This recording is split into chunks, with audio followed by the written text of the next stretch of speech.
Very busy, swamped, very important, crucial, very complete, comprehensive, very clear, obvious, very comparative, cutthroat, very short, brief.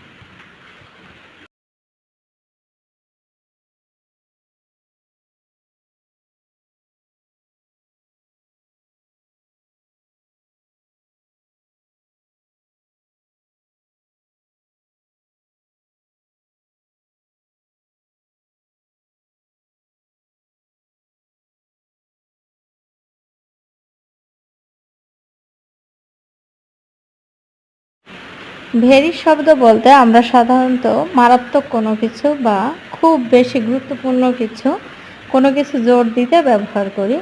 তো কিছু কিছু শব্দের আগে আমরা ভেরি শব্দ ব্যবহার করলে এই শব্দের অতিরিক্ততা